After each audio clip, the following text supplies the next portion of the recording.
Hi ಎಲ್ಲರಿಗೂ ನಮಸ್ಕಾರ. ಇವತ್ತಿನ ವಿಡಿಯೋದಲ್ಲಿ ಸ್ಪೆಷಲ್ ಬಿರಿಯಾನಿ ಮಾಡಿ ತೋರಿಸ್ತಾ ಇದ್ದೇನೆ. ನಾವು ಮನೆಯಲ್ಲಿ ಮಾಡಿದ ಬಿರಿಯಾನಿ ಎಷ್ಟು ತಿಂದರೂ ಸಾಕಾಗೋದಿಲ್ಲ, ತುಂಬಾ ರುಚಿ ಹಾಗೆ ಆರೋಗ್ಯಕರ. ಬನ್ನಿ ಈ ಬಿರಿಯಾನಿ ಮಾಡೋದು ಹೇಗೆ ಅಂತ ನೋಡುವ. ಇದರಲ್ಲಿ 600 ಗ್ರಾಂ ಹೈದರಾಬಾದ್ ಬಿರಿಯಾನಿ ರೈಸ್ ಇದೆ. ನಾನಿಲ್ಲಿ ಹೈದರಾಬಾದ್ ಬಿರಿಯಾನಿ ರೈಸ್ ತಗೊಂಡಿದ್ದೇನೆ. ಇದನ್ನು 3-4 ಸಲ ನೀರಿನಲ್ಲಿ ಚೆನ್ನಾಗಿ ತೊಳೆದ ನಂತರ ಇದಕ್ಕೆ ನೀರು ಹಾಕಿ ಇದನ್ನು 30 ನಿಮಿಷದವರೆಗೆ ನೆನೆಯಲಿಕ್ಕೆ ಬಿಡಬೇಕು. 750 ಗ್ರಾಂ ಚಿಕನ್ ಇದೆ. ಇದನ್ನು ನಾನು ಮೀಡಿಯಂ ಸೈಜ್ಗೆ ಕಟ್ ಮಾಡಿಕೊಂಡಿದ್ದೇನೆ, ತುಂಬ ದೊಡ್ಡ ಸೈಜ್ ಮಾಡಲಿಲ್ಲ. ಈಗ ಇದನ್ನು 3-4 ಸಲ ನೀರಿನಲ್ಲಿ ಚೆನ್ನಾಗಿ ತೊಳೆದ ನಂತರ ಸ್ವಲ್ಪ ನೀರು ಹೋಗ್ಲಿಕ್ಕೆ ಒಂದು 10 ನಿಮಿಷ ಸ್ಟ್ರೈನರಲ್ಲಿ ಹಾಕಿ ಇಟ್ಟಿದ್ದೇನೆ. ಈಗ ಚಿಕನ್ ಮ್ಯಾರಿನೇಟ್ ಮಾಡಲಿಕ್ಕೆ ಇಲ್ಲಿ ನಾನು ಒಂದು 4 ಟೇಬಲ್ ಸ್ಪೂನ್ನಷ್ಟು ಮೊಸರು ತಗೊಂಡಿದ್ದೇನೆ. ಇದನ್ನು ಚೆನ್ನಾಗಿ ಸ್ವಲ್ಪ ಬೀಟ್ ಮಾಡಿ ಚೆನ್ನಾಗಿ ಹಾಕ್ಕೊಳ್ಬೇಕು. ಸ್ವಲ್ಪ ಬೀಟ್ ಮಾಡಬೇಕು. ಇದನ್ನು 1/4 ಚಮಚದಷ್ಟು ಅರಶಿನ ಪುಡಿ ಹಾಕ್ತಾ ಇದ್ದೇನೆ. ನಾನು ದೊಡ್ಡ ಚಮಚದಲ್ಲಿ 2 ಚಮಚದಷ್ಟು ಬಿರಿಯಾನಿ ಮಸಾಲ ಪುಡಿ ಹಾಕ್ತಾ ಇದ್ದೇನೆ. ಅರ್ಧ ಚಮಚದಷ್ಟು ರೋಸ್ ವಾಟರ್ ಹಾಕ್ತಾ ಇದ್ದೇನೆ. ಇದ್ರೆ ಹಾಕಿಕೊಳ್ಳಿ, ಇಲ್ಲದಿದ್ರೆ ಸ್ಕಿಪ್ ಮಾಡಬಹುದು. 1 ಲಿಂಬೆ ರಸ ಹಾಕ್ತಾ ಇದ್ದೇನೆ.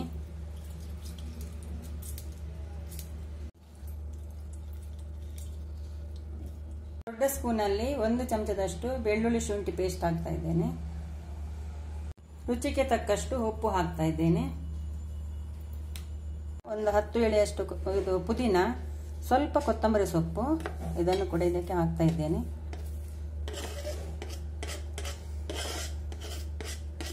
ಇದನ್ನೆಲ್ಲ ಚೆನ್ನಾಗಿ ಒಂದ್ಸಲ ಮಿಕ್ಸ್ ಮಾಡಿಕೊಳ್ಬೇಕು. ಮಸಾಲೆ ಎಲ್ಲ ಚೆನ್ನಾಗಿ ಮಿಕ್ಸ್ ಮಾಡಿದ ನಂತರ ಕ್ಲೀನ್ ಮಾಡಿಟ್ಟ ಚಿಕನ್ ಹಾಕಿಕೊಳ್ಬೇಕು. ನಂತರ ಇದನ್ನು ಚೆನ್ನಾಗಿ ಮಿಕ್ಸ್ ಮಾಡಿ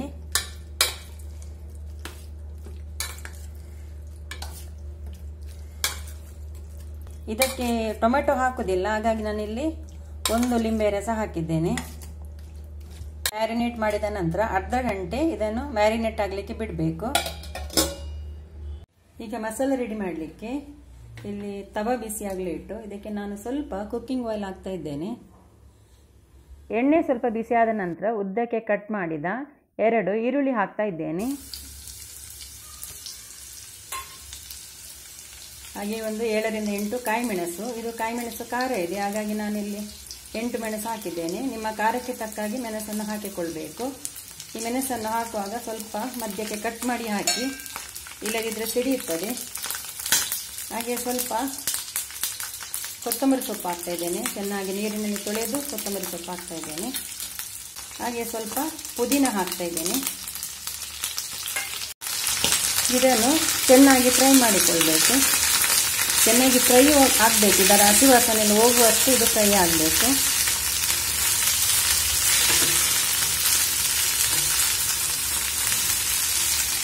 ಇವಾಗ ಇದು ಫ್ರೈ ಆಗ್ತಾ ಬಂತು ನೋಡಿ. ಗ್ಯಾಸ್ ಫಾಸ್ಟ್ ಇಟ್ಟು ನಾನು ಫ್ರೈ ಮಾಡ್ತಾ ಇದ್ದೇನೆ.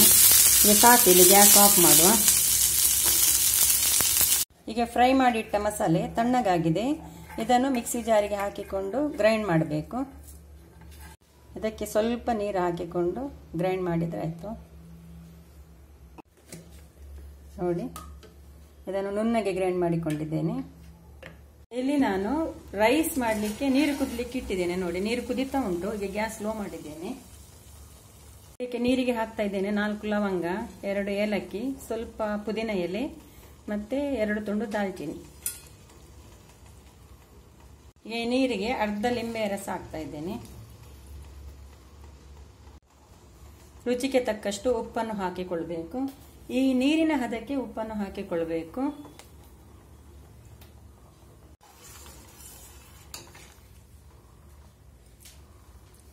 ಸ್ವಲ್ಪ ಕುಕ್ಕಿಂಗ್ ಆಯಿಲ್ ಹಾಕ್ತಾ ಇದ್ದೇನೆ, 1 ಚಮಚದಷ್ಟು. ನೆನೆಸಿದ ಬಾಸ್ಮತಿ ರೈಸನ್ನು ಇದಕ್ಕೆ ಹಾಕಿಕೊಳ್ಬೇಕು.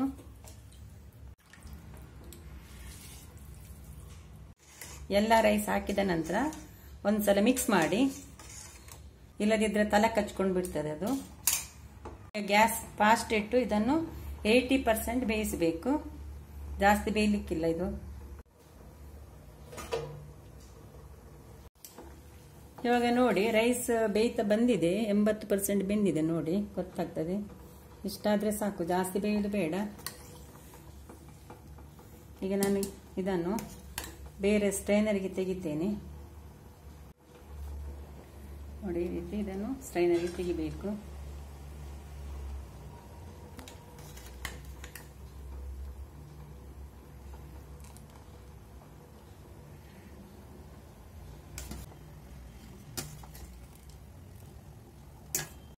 ಹಾಗೆ ಇಲ್ಲಿ ಸ್ವಲ್ಪ ಮಸಾಲ ತೆಗೆದಿಟ್ಟಿದ್ದೇನೆ ನೋಡಿ.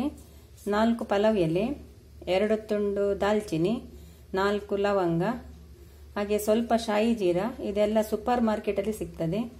ಮತ್ತು 1 ತುಂಡು ಸ್ಟಾರ್ ಅನೈಸ್, ಹಾಗೆ 3 ಏಲಕ್ಕಿ. ಹಾಗೆ ಇಲ್ಲಿ 4 ಈರುಳ್ಳಿಯನ್ನು ಉದ್ದಕ್ಕೆ ಕಟ್ ಮಾಡಿ ಇಟ್ಟಿದ್ದೇನೆ, ಇದು ಫ್ರೈ ಮಾಡಲಿಕ್ಕೆ. ಬಿರಿಯಾನಿ ಕುಕ್ಕರಲ್ಲಿ ಮಾಡ್ತಾ ಇದ್ದೇನೆ, ಹಾಗಾಗಿ ಈಗ ಈರುಳ್ಳಿ ಫ್ರೈ ಮಾಡಲಿಕ್ಕೆ ಸ್ವಲ್ಪ ಎಣ್ಣೆ ಜಾಸ್ತಿ ಹಾಕಿಕೊಳ್ಬೇಕು. 1/4 ಕಪ್ನಷ್ಟು ಎಣ್ಣೆ ಹಾಕಿದ್ದೇನೆ. ಎಣ್ಣೆ ಸ್ವಲ್ಪ ಬಿಸಿ ಆಗ್ತಾ ಬರುವಾಗ ಈ ಕಟ್ ಮಾಡಿಟ್ಟ ಈರುಳ್ಳಿಯನ್ನು ಹಾಕಿಕೊಳ್ತಾ ಇದ್ದೇನೆ. ಇದು ಚೆನ್ನಾಗಿ ಗೋಲ್ಡನ್ ಬ್ರೌನ್ ಆಗುವ ತನಕ ಇದನ್ನು ಫ್ರೈ ಮಾಡಿಕೊಳ್ಬೇಕು.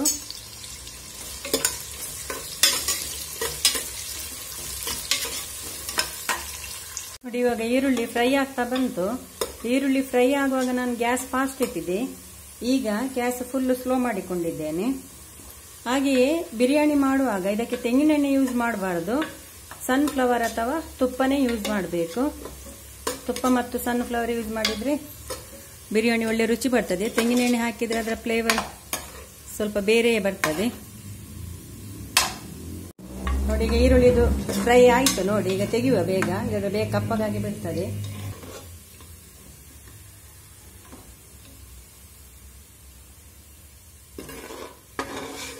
ನೋಡಿ, ನಾನು ಸ್ವಲ್ಪ ಬಿಟ್ಟಿದ್ದೇನೆ ಈರುಳ್ಳಿ, ಸ್ವಲ್ಪ 1/4 ಭಾಷೆ ತೆಗೆದೆ. ಹಾಗೆ ಇದಕ್ಕೆ ಈಗ ಈ ತೆಗೆದಿಟ್ಟು ಈ ಮಸಾಲೆಯನ್ನು ಹಾಕಿಕೊಳ್ಬೇಕು.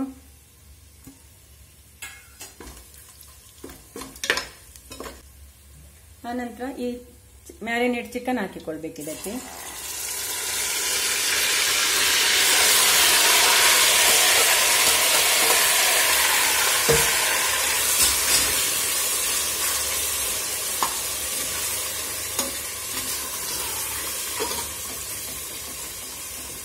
ಎಣ್ಣೆಯಲ್ಲಿ 5 ನಿಮಿಷ ಈ ಚಿಕನ್ ಫ್ರೈ ಆಗಲಿ.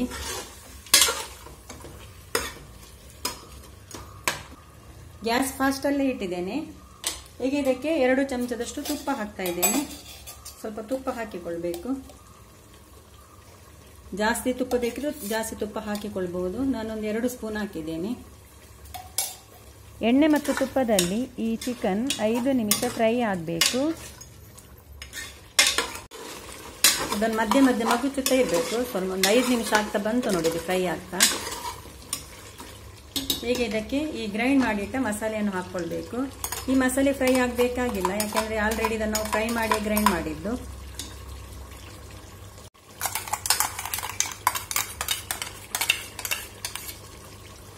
ಸ್ವಲ್ಪ ಮಿಕ್ಸಿ ಜಾರಿಗೆ ನೀರು ಹಾಕಿ, ನೀರನ್ನು ಕೂಡ ಹಾಕ್ತಾ ಇದ್ದೇನೆ. ಒಂದ್ಸಲ ಮಿಕ್ಸ್ ಮಾಡಿಕೊಳ್ಳುವ ಇದನ್ನು.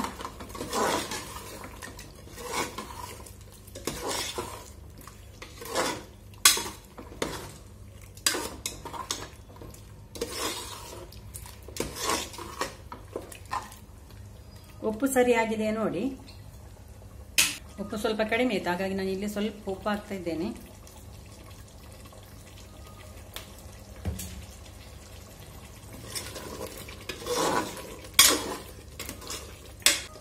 ಈಗ ಕುಕ್ಕರ್ನ ಮುಚ್ಚಳ ಮುಚ್ಚಿ ಇದನ್ನು 1 ವಿಸಲ್ ಬರೋ ತನಕ ಬೇಯಿಸಿಕೊಳ್ಬೇಕು. 1 ವಿಸಲ್ ಆದ ಕೂಡಲೇ ಗ್ಯಾಸ್ ಆಫ್ ಮಾಡಿ.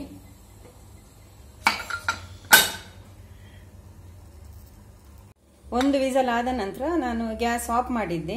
ಈಗ 1 ವಿಸಲ್ ಹಾಕಬೇಕು, ಜಾಸ್ತಿ ವಿಸಲ್ ಹಾಕಬಾರ್ದು. ಈಗ ನೋಡಿ, ತಣ್ಣಗಾಗಿದೆ ಕುಕ್ಕರ್. ತಣ್ಣಗಾದ ನಂತರ ಓಪನ್ ಮಾಡಿಕೊಳ್ತಾ ಇದ್ದೇನೆ. ನೋಡಿ, ಇದರಲ್ಲಿ ಗ್ರೇವಿ ಉಂಟು. ಎಷ್ಟು ಗ್ರೇವಿ ಬೇಕು, ಇಲ್ಲದ್ರೆ ಬಿರಿಯಾನಿ ಡ್ರೈ ಆಗ್ತದೆ. ಈಗ ಬೇಯಿಸಿಟ್ಟ ಅನ್ನದಲ್ಲಿ ಅರ್ಧ ಭಾಷೆ ಇದಕ್ಕೆ ಹಾಕ್ತಾ ಇದ್ದೇನೆ. ಅರ್ಧ ರೈಸ್ ಹಾಕಿದ ನಂತರ ಈಗ ಇದಕ್ಕೆ ಸ್ವಲ್ಪ ತುಪ್ಪವನ್ನು ಹಾಕಿಕೊಳ್ಬೇಕು. ತುಪ್ಪ ಹಾಕಿದ ನಂತರ ಇದಕ್ಕೆ ಫ್ರೈ ಮಾಡಿಟ್ಟ ಅರ್ಧ ಭಾಷೆ ಈರುಳ್ಳಿ ಹಾಕಿದ್ದೇನೆ. ಹಾಗೆಯೇ ಸ್ವಲ್ಪ ಪುದೀನ ಮತ್ತು ಕೊತ್ತಂಬರಿ ಸೊಪ್ಪನ್ನು ಕಟ್ ಮಾಡಿ ಹಾಕಿದ್ದೇನೆ. ಹಾಗೆ ಸ್ವಲ್ಪ ಫುಡ್ ಕಲರ್ ಹಾಕ್ತಾ ಇದ್ದೇನೆ. ನಾನಿಲ್ಲಿ ಯೂಸ್ ಮಾಡಿದ್ದು ಲೆಮನ್ ಯೆಲ್ಲೋ ಫುಡ್ ಕಲರ್ ಹಾಕೋದು ಆಪ್ಷನಲ್ಲು, ಬೇಕಿದ್ರೆ ಹಾಕಿ, ಬೇಡದಿದ್ದರೆ ಸ್ಕಿಪ್ ಮಾಡ್ಬೋದು. ಈಗ ಸೆಕೆಂಡ್ ಸ್ಟೆಪ್ಪು, ಉಳಿದ ಎಲ್ಲ ರೈಸನ್ನು ಹಾಕಿಕೊಳ್ಬೇಕು. ಈಗ ಎಲ್ಲ ರೈಸ್ ಆಗಿದೆ. ಹಾಕಿದ ನಂತರ ಈಗ ಇದಕ್ಕೆ ನಾವು ಫಸ್ಟ್ ಹಾಕಿದಾಗೆ ತುಪ್ಪನ ಹಾಕಿಕೊಳ್ಬೇಕು. 1 ಸ್ಪೂನ್ ತುಪ್ಪ ಹಾಕಿದ್ದೇನೆ. ಸ್ವಲ್ಪ ಇಲ್ಲಿ ರೆಡ್ ಕಲರ್ ಹಾಕ್ತಾ ಇದ್ದೇನೆ. ಆಗ ನಾನು ಹಾಕಿದ್ದು ಲೆಮನ್ ಯೆಲ್ಲೋ ಕಲರ್ ಹಾಕೋದು ಆಪ್ಷನಲ್, ಬೇಕಿದ್ರೆ ಹಾಕಿಕೊಳ್ಬಹುದು. ಈಗ ನಾನು ರೆಡ್ ಕಲರ್ ಹಾಕಿದ್ದೇನೆ, ಆಗ ಲೆಮನ್ ಯೆಲ್ಲೋ ಕಲರ್ ಹಾಕಿದ್ದೇನೆ. ಆನಂತರ ಇದಕ್ಕೆ ಫ್ರೈ ಮಾಡಿಟ್ಟ ಈರುಳ್ಳಿಯನ್ನು ಹಾಕಿಕೊಳ್ಬೇಕು. ಫ್ರೈ ಮಾಡಿಟ್ಟ ಈರುಳ್ಳಿ ಹಾಕಿದ ನಂತರ ಕೊತ್ತಂಬರಿ ಸೊಪ್ಪು ಮತ್ತು ಪುದೀನ ಸೊಪ್ಪನ್ನು ಕಟ್ ಮಾಡಿ ಹಾಕ್ತಾ ಇದ್ದೇನೆ. ಈಗ ಇನ್ನೊಮ್ಮೆ ಕುಕ್ಕರ್ನ ಮುಚ್ಚಳ ಮುಚ್ಚಿ ಇದನ್ನು ವಿಸಲ್ ಇಟ್ಟು ಇದನ್ನು ಗ್ಯಾಸ್ ಆನ್ ಮಾಡಿ ಈ ಕುಕ್ಕರ್ ಅನ್ನು ಇಡಬೇಕು. ಈಗ ಇದನ್ನು ಹೈ ಫ್ಲೇಮಲ್ಲಿ 5 ನಿಮಿಷ, ಆ ನಂತರ ಗ್ಯಾಸ್ ಫುಲ್ ಸ್ಲೋ ಇಟ್ಟು 10 ನಿಮಿಷ ಬೇಯಿಸಿದ ನಂತರ ಇದನ್ನು ಗ್ಯಾಸ್ ಅನ್ನು ಆಫ್ ಮಾಡಿ. ಒಟ್ಟಿಗೆ ಇದು 15 ನಿಮಿಷ ಇದನ್ನು ಬೇಯಿಸಿದ್ರೆ ಸಾಕು. ಈಗ ನಾನು ಗ್ಯಾಸ್ ಫಾಸ್ಟ್ ಅಲ್ಲಿ ಇಟ್ಟಿದ್ದೇನೆ. 5 ನಿಮಿಷ ಫಾಸ್ಟ್ ಇಟ್ಟು ಆನಂತರ 10 ನಿಮಿಷದ ಸ್ಲೋ ಇಟ್ಟು ಇದನ್ನು ಬೇಯಿಸಿಕೊಳ್ತೇನೆ. ಆನಂತರ ಗ್ಯಾಸ್ ಆಫ್ ಮಾಡ್ತೇನೆ. ಈಗ ಕುಕ್ಕರ್ 5 ನಿಮಿಷ ಫಾಸ್ಟ್ ಇಟ್ಟು 10 ನಿಮಿಷ ಸ್ಲೋ ಇಟ್ಟು ಆನಂತರ ನಾನು ಗ್ಯಾಸ್ ಆಫ್ ಮಾಡಿದ್ದೆ. ಈಗ ಇದು ತಣ್ಣಗಾಗಿದೆ ನೋಡಿ, ವಿಸಲೆಲ್ಲ ಹೋಗಿದೆ. ಈಗ ಕುಕ್ಕರ್ ಓಪನ್ ಮಾಡ್ತಾ ಇದ್ದೇನೆ. ನೋಡಿ, ಬಿರಿಯಾನಿ ರೆಡಿ ಆಗಿದೆ. ನೋಡಿ ಎಷ್ಟು ಚೆನ್ನಾಗಿದೆ. ಮತ್ತು ಇದು ಸ್ವಲ್ಪ ತಲೆ ಹಿಡಿಲಿಲ್ಲ, ಮತ್ತು ಅನ್ನ ಕೂಡ ನೋಡಿ ಎಷ್ಟು ಉದುರಾಗಿ ಬಂದಿದೆ. ಈ ರೀತಿ ಬಿರಿಯಾನಿ ಮಾಡದವರು ಒಂದ್ಸಲ ಖಂಡಿತ ಟ್ರೈ ಮಾಡಿ, ತುಂಬಾ ರುಚಿಯಾದ ಬಿರಿಯಾನಿ. ನಾವು ಹೊರಗಡೆ ತಿನ್ನುವ ಬಿರಿಯಾನಿಗಿಂತ ನಾವು ಮನೆಯಲ್ಲೇ ಮಾಡಿದ ಬಿರಿಯಾನಿ ರುಚಿಯಾಗಿರ್ತದೆ. ಖಂಡಿತ ಟ್ರೈ ಮಾಡಿ. ಹಾಗೆ ಇವತ್ತಿನ ರೆಸಿಪಿ ತಮಗೆ ಇಷ್ಟವಾದಲ್ಲಿ ಪ್ಲೀಸ್ ಒಂದು ಲೈಕ್ ಕೊಡಿ. ಚಾನೆಲ್ನ ಸಬ್ಸ್ಕ್ರೈಬ್ ಮಾಡದೇ ನೋಡ್ತಾ ಇದ್ದರೆ ಪ್ಲೀಸ್ ಸಬ್ಸ್ಕ್ರೈಬ್ ಮಾಡಿಕೊಳ್ಳಿ. ಈ ವಿಡಿಯೋ ನೋಡಿದ್ದಕ್ಕಾಗಿ ತಮಗೆಲ್ಲರಿಗೂ ಧನ್ಯವಾದಗಳು.